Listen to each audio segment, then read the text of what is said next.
Well, hello, good morning, good evening, good day, wherever you're dialing in from, and welcome to today's Data Plus Women event. Today, we will be talking about how the data gap affects healthcare. But before we start, as always, I'm going to say a few words about us. So us, that is me, Heidi Kalber. I'm a 2020 Tableau ambassador. I founded Data Plus Women Germany in late 2019 as part of the Global Data Plus Women initiative. I was joined a couple months ago by my co-lead, Lea Zimmer, who you can also see here.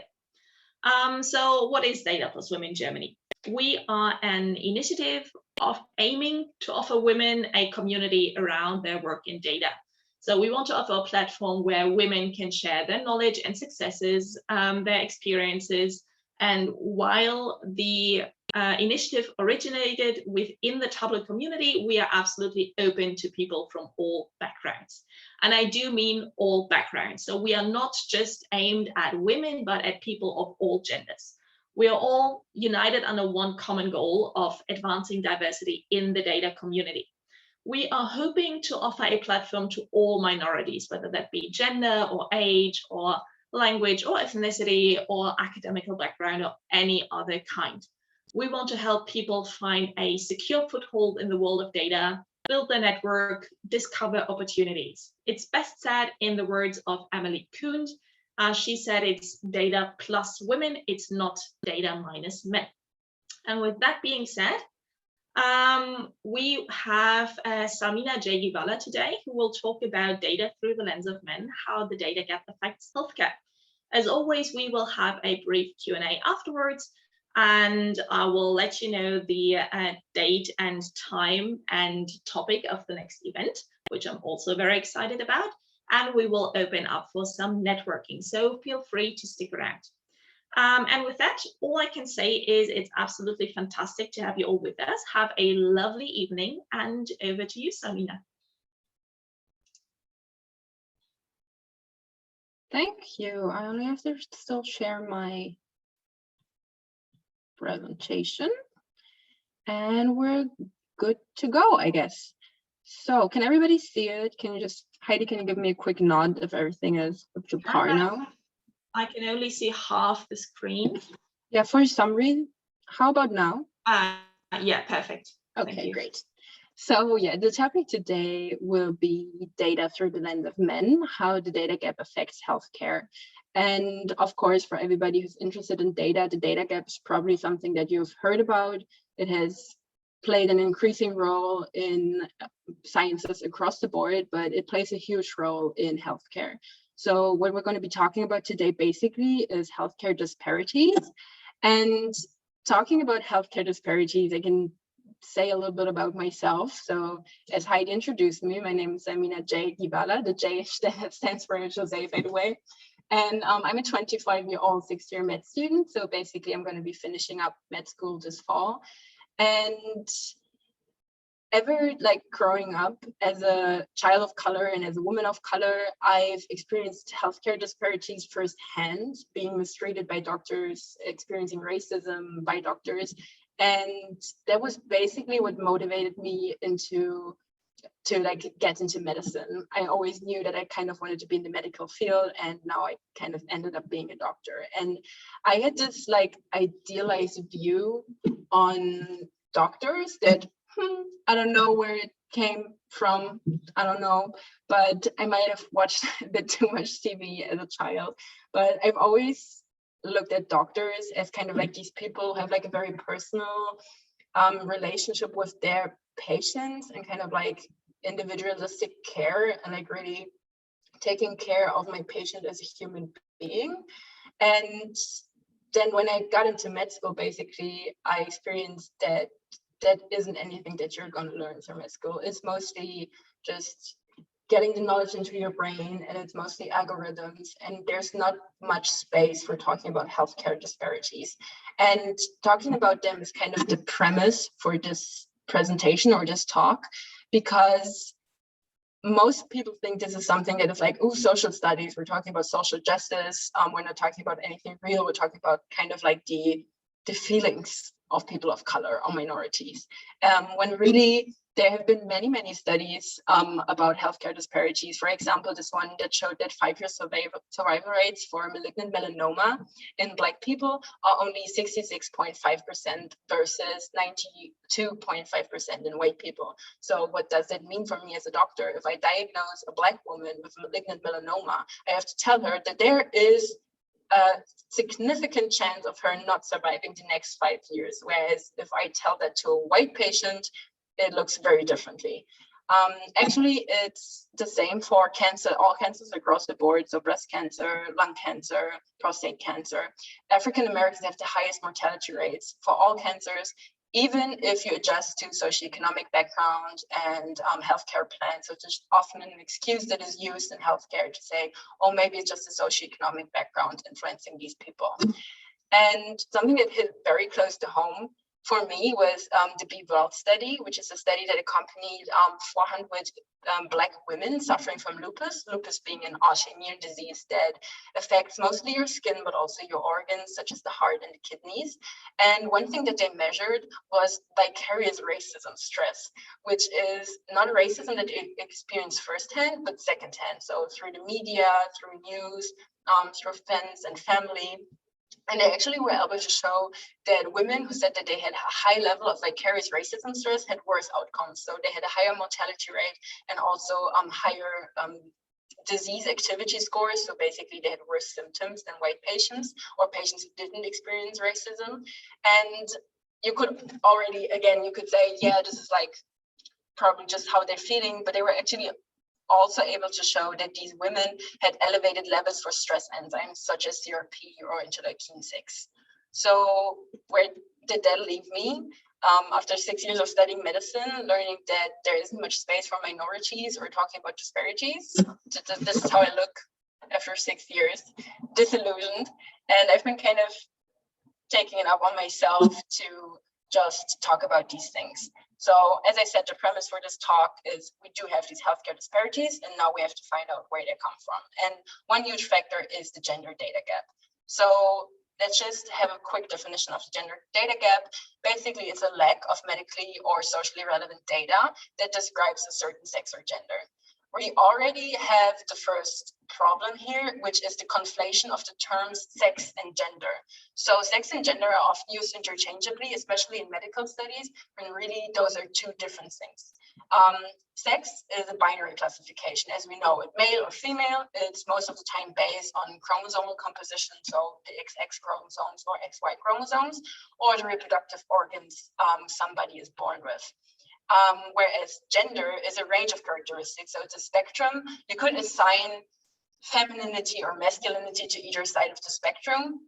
And it also includes gender roles and norms. So basically the things that are imposed on the individual by the society, but also how the individual itself identifies, so the gender identity.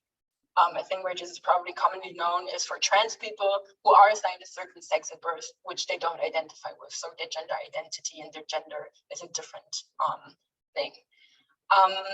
Now for gender data would be, which is what we're lacking, would be data describing male or female participants separately, but also data describing issues that only affect a certain sex or gender, as well as issues that could be attributed due to gender norms.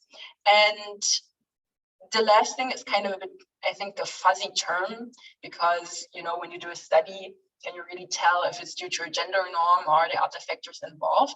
But there are like two examples. One example is that boys usually have a higher burden of injury or burden of disease due to injuries and accidents. And studies have found that this is usually due to promoting risky behavior and aggressive behavior in boys. So basically our social norms are for boys to be more aggressive, more risk-taking.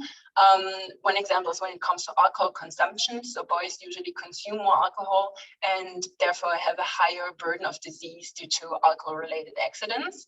Another example I found very interesting is in certain countries, for example, India, the HIV risk is the highest for young women. So we know in Europe, the HIV risk is highest for men who have sex with men. Whereas in India, we have an issue of power dynamics. So gender norms and gender roles are different. We have different power dynamics between men and women. And so young women are most of the time the victims of HIV infections and HIV.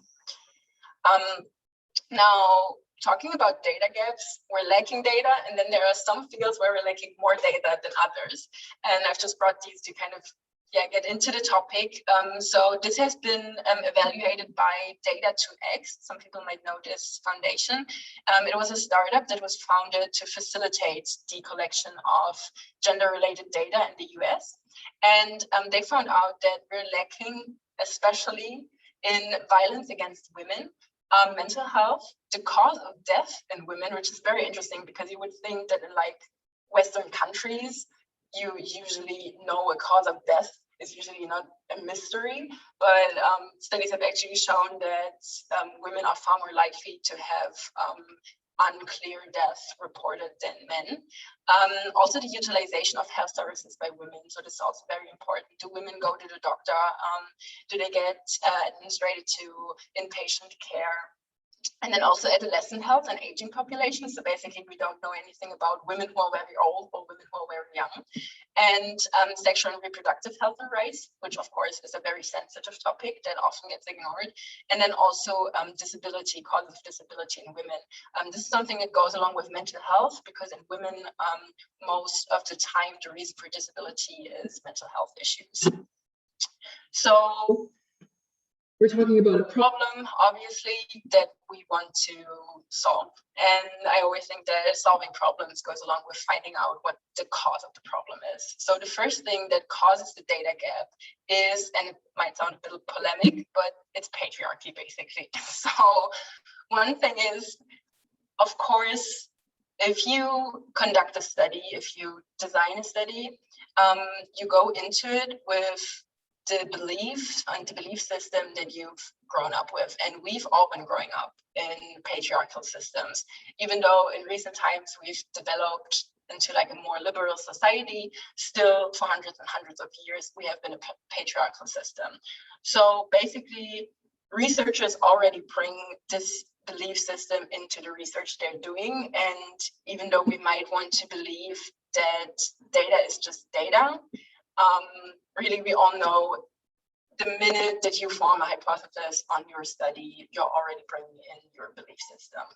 And another issue with patriarchy is that women historically were restricted from entering academics, but STEM fields in specific. So now by 2021, we still have a huge lack of women in STEM fields. And I've brought two studies. Why isn't this moving? No. So one study that was done evaluated 152 scientific articles in the mental health field, and they found out that the senior author is usually a male person. Oh, I didn't correct this right. It should be saying the first author. I'm very sorry. So the thing is, in medicine, you have the system. I don't know how it is in other STEM fields, where the first author is usually the one who does the experimental work, and the last author to be mentioned is usually the senior author, so the thesis advisor, the head of the department, whatever. And this study actually showed that the first author, so the one who does the work, is usually a woman, so it's 79.4% versus 50.8% in men. Another more in-depth study done in 2008 kind of took it up to identify certain disciplines. So they said there's a discipline that's called surgery, there's physics, there's math, there's computer science.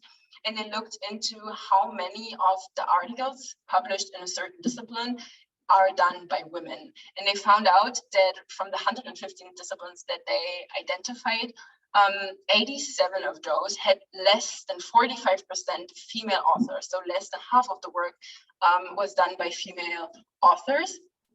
And they also were able to show that usually female authors don't have, as I said, the senior authorship, but also are in less prestigious or less elite groups, they get admission to elite journals less often. So for example, it's very difficult for women to get into the New England Medical Journal or into Lancet. And they also looked at the rates at which we've reached gender parity. So gender parity should be that since women make up 50% of the population, women should make up 50% of workers in STEM fields, which, as I said, currently they're not doing. So we can look at the rate in which we're developing into the direction of gender parity. And something that I often hear is that people are saying, well, it's getting better. But the thing is, it's getting better too slow. And this study actually showed that a lot of fields won't reach gender parity this century.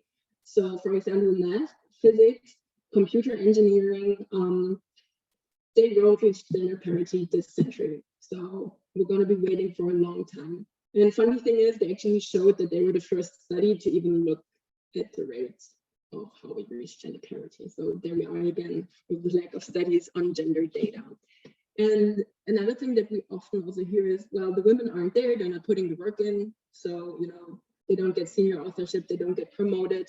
But the thing is, since women make up most of the first authors, it is safe to say that they actually do the majority of the experimental work. They just don't get the credit for it. So, as I said, the first reason for the data gap is patriarchy. The second thing is actually a lack of female participants for studies. So if I want to conduct a study and I want to collect gender data, I'm going to need people of different genders, obviously. But the thing is, in a lot of studies, women have been excluded.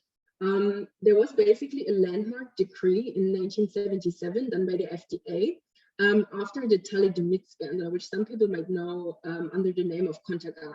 So Contagan was a drug, a sedative that was administered to pregnant women against morning sickness, against insomnia. And it turned out that this drug actually caused malformations in the babies. So during the 60s, a lot of babies were born with those malformations. And in 1977, the FDA had this decree where they said women who are pregnant, but also women of childbearing age, so basically everything between 13 and 60, cannot partake in drug trials. And this is a rule or like a law that we don't have in Germany, but it's still like a common practice in medicine to exclude women of childbearing age, just for the fear of them maybe being pregnant, maybe causing problems throughout your study. So most people are trying to play it safe and just exclude women from the get-go, which makes it very difficult, of course, to collect data. Another example for this is congestive heart failure. So I picked congestive heart failure because it's one of the most common diseases and also one of the most common causes of death in the Western world.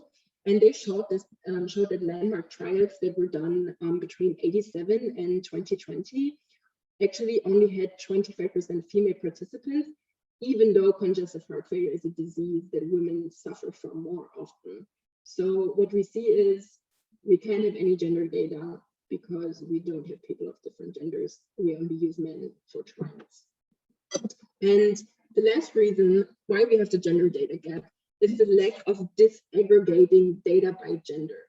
So again, if we conduct a study and we actually do the step and we do include women and we actually assess their gender or their sex, we most of the time have the problems that is just a thing that is assessed but never addressed. So one example is studies on diabetes.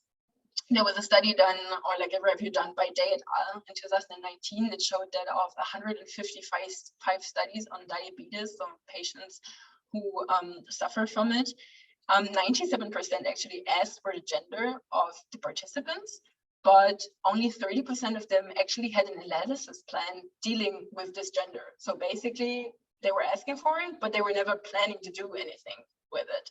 And only 13.5% actually then discussed sex-related issues. So the thing is, in diabetes, you have a lot of sex-related issues when it comes to complications, when it comes to the therapy of diabetes, yet only 13.5% deemed it necessary to talk about those sex-related issues. So Moving on, I brought this little quote because I think it sums it up pretty good. It's by Simone de Beauvoir and says, representation of the world, like the world itself, is the work of men. They describe it from their own point of view, which they confuse with the absolute truth. And this is something that is very, very true for medicine, because in the medical field, historically, men were the default and women were just aberrations from that default. And the thing is that, therefore, the assessment was made that everything is the same between men and women, except when it comes to reproductive organs. So men are the default and women are the aberration that has kind of different reproductive organs. And if we're lucky, we get to talk about it or we get to do studies on it. Yet it's actually the contrary. Studies have showed that since every cell has an X or Y chromosome, every cell is influenced in its physiological mechanisms by your gender or your sex. And the theory is actually called from womb to tomb, because they're saying from basically being born to dying, everything is influenced by your sex. And there are several examples for it. The mechanical mechanisms of the heart, lung capacity, autoimmune diseases are way more common in women. And also, which is like a very recent topic, in vaccines, women are far more likely to react adversely to vaccines, also the COVID vaccine, as we all know. And this is something where we kind of had to work back, because we made or men rather, made the assumption that the cells in the female and male body are the same outside of the reproductive organs. And now we did a lot of studies that showed, oh no, there are actually severe differences. So basically, when it comes to healthcare workers and when it comes to medical knowledge, we have this medical knowledge, and where do we get it from? We get it from clinical studies. So the clinical studies are done on people suffering from a certain disease, let's say congestive heart failure, but those studies aren't done on the actual population suffering from the disease. Those studies are mostly done only on men.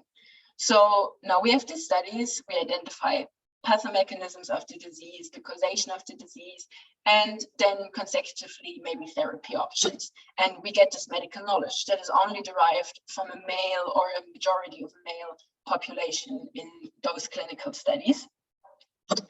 And then we develop a blind spot, of course, for women, because where are those women suffering from that disease?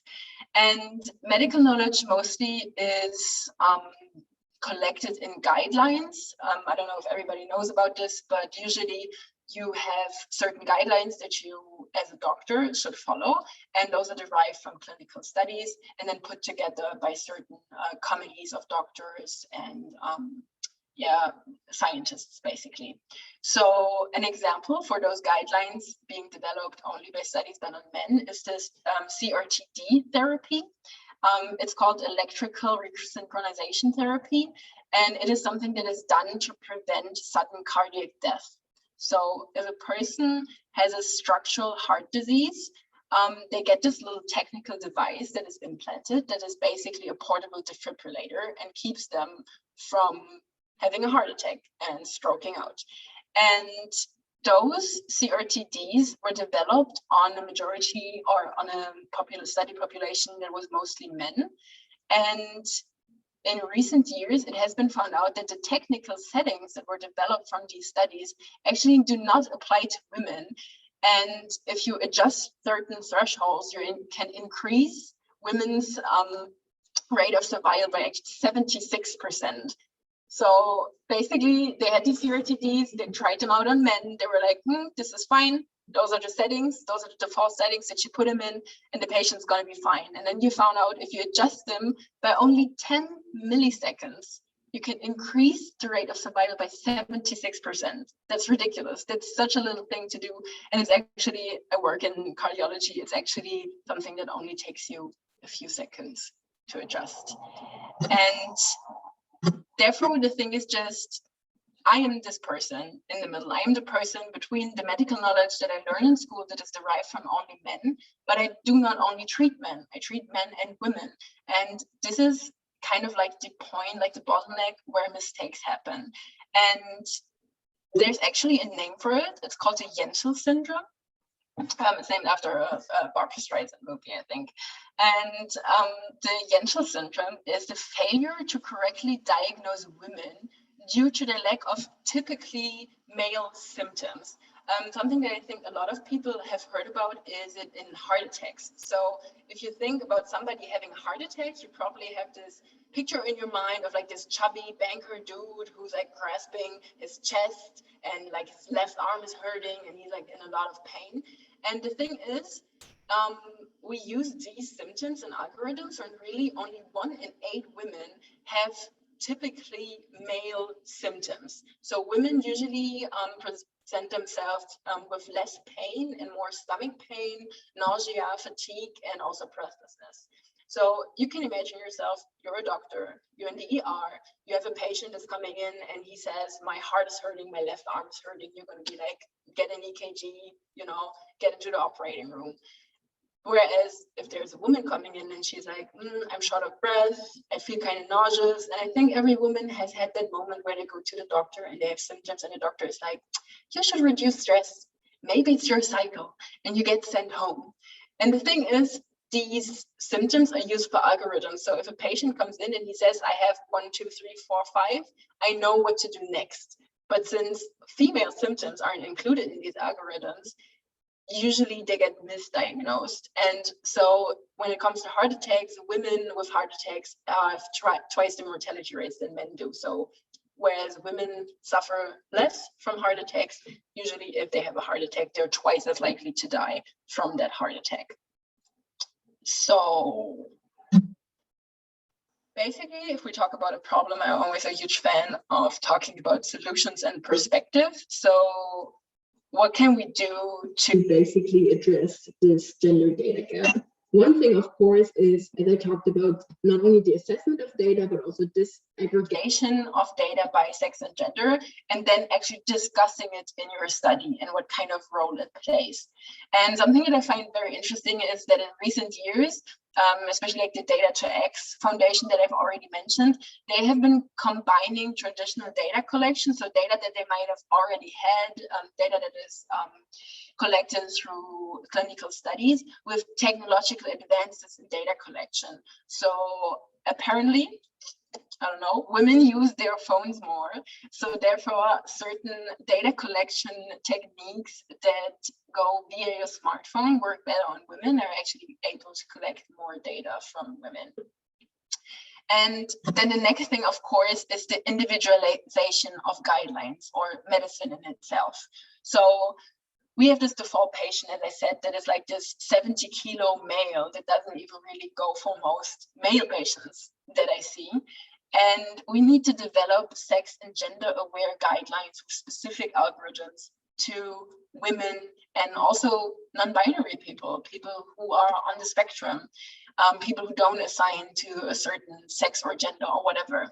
And the thing is, this would not be a huge issue. You do the clinical studies, you develop the algorithms. It's not something that is unimaginable to do. And the last thing, of course, is the support for women in STEM fields. So women entering STEM fields, you can see that there are more topics coming up that actually are specific to women or that women mostly deal with. And it's not only support being a good colleague, whatever, it's also financial support for women working in STEM fields, which is why I like the Data to X Foundation, and I've mentioned it like 3 times now, because they're actually highly subsidized, not only by the government, but also, for example, by the Melinda Gates Foundation. And women just need the money to have their hands free to work on these topics. And then also something, but that's a kind of like a bigger issue, is the kind of revolution of it's a heavy term, but of the STEM field processes, for example, peer review processes for journals. They've been around for 100 years. They were developed by men. Most of these committees are made up by men. And those are the committees that decide what goes into journals and in the end, what gets seen by the public. And why is this worthwhile talking about this and how we can do better? I found like 2 studies that I really like. One of them was about school programs dealing with sexual and reproductive health. So they showed that if you adjust these school problems and actually address gender norms and power dynamics, you're 5 times more likely to reduce STDs and unwanted pregnancies. So if you, with children and like young kids or teenagers, if you actually address these issues and know where the points are where things go south, you are actually more likely to prevent them from, catching STDs or getting pregnant too soon in their lives. And another story that I thought was kind of cute actually was an Indian study where they measured the girls' school dropout rates, and they found that, like, as we all know, especially in third world countries, the girls' school dropout rates are way higher than those for boys. But they actually went a step further and assessed why that is the case, and they found out that the school dropout rate actually is proportionate to the distance they live from a secondary school they could enroll in. So basically, the girls aren't getting to school anymore because the schools are too far away, and because in some countries it's actually dangerous as a young woman to be going a long way to school by yourself.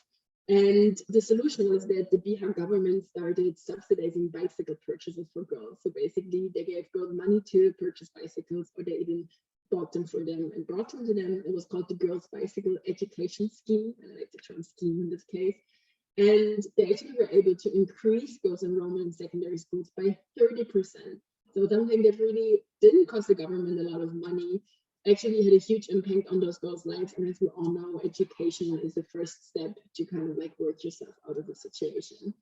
And that's why, in conclusion, I think it's worthwhile to talk about gender data and the gender data gap. And since it's a huge topic that I kind of had to sum up in 30 minutes, and I could have talked about like 5 more hours. I also have a book recommendation. I know this is no secret anymore. It's called Invisible Women. And it has a chapter on addressing healthcare, but it also has chapters on different topics. And it's very well researched. There are a lot of good sources in there, and I can only recommend everybody to read this book. And I think that's it for me. Cool, fantastic. Thank you so much, Mina. Rebecca actually mentioned in the chat Invisible Women, or she mentioned a podcast, History Becomes Her, where the author Caroline Criado Perez spoke about how women are much more likely to get injured in car accidents due to seat belts being adjusted to the typical male body. So yeah, that's another issue that we have here, right? Yeah, thank you so much for your presentation. We have another book recommendation by Julia. Thank you. She recommends Data Feminism by Catherine DiGanzio and Lauren F. Klein. I need to check that out. I'm currently reading Invisible Women, but I haven't gotten that far yet. So thank you, everyone. We don't currently have any questions in the chat. So again, feel free to drop any questions into the Q&A. Mina, is there anything like every one of us can do to improve or to minimize the gender data gap? Yeah, I think definitely starting to look at the first step, I think, is starting to look at issues that aren't well researched yet. I found out in my thesis, basically, I'm working on a certain form of heart failure that is more common in women, and it actually makes up 50% of the population, but isn't really well researched. Like, we don't know a lot about the pathomechanisms. And honestly, I think one reason is because it mostly affects women. And I think that is the first step. Like, when you pick your research topics, pick research topics that you know that affect women. I mean, of course, they should also interest you, but kind of I'm making that assumption that they will. And then also, as I said, not only seeing the assessment of gender and sex as like a routine, I feel like it's a routine parameter that is just, we're just going to do it, and then nothing is done with it. I feel like if you make the step of asking people for their sex or gender and identifying themselves, you should also disaggregate that data. Okay, thank you. So we do have a question. What would be your tip to stay aware and conscious of the data bias in everyday work, and how can we best try to avoid it? Is there a specific line of work or just work in general? Well, maybe as data professionals, Yeah, I'm not sure. I guess. I think that is something that goes not only for the gender data gap, but if you read studies, read them carefully, really think about the analysis plan that they have and really like the whole study setup. Because I for one, like you start reading all these publications, you're like reading article after article and you're just kind of starting to skim them, but you never really think about the analysis plan. And often those are published online and you can look into those and what they assess, like what really was the question that they're asking. And if it comes to medical studies, of course, if the gender is assessed, look out if it's in the discussion, you know, if it's even mentioned again, or if it's just assessed in the beginning. Yeah, very good. Julia just mentioned that she will brief her partner on female heart attack symptoms, so for personal safety reasons, and also any women in this network, I guess. So that's a good point we can do, I guess. Yeah.